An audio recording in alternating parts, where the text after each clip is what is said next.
अस्सलाम वालेकुम जनाब।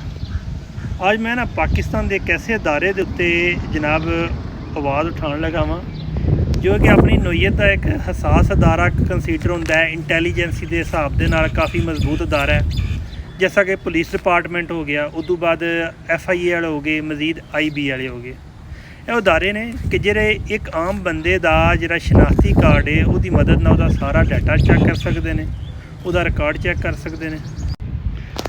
जनाब मकसद है थी कि मैं अपना करैक्टर सर्टिफिकेट टेस्ट जो है ना वो लेना था नेशनल पुलिस ब्यूरो से, इधर से मिला।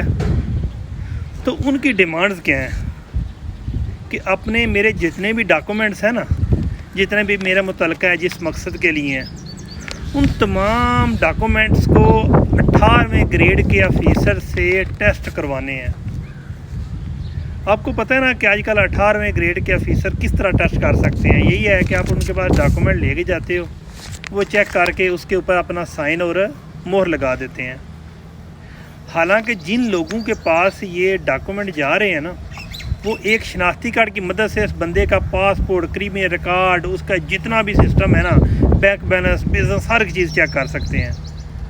लेकिन इसके बावजूद भी इस तरह की जो है ना, जिस तरह की जो है ना रिक्वायर्ड में रखना, ये मेरे समझ से बाला तार है।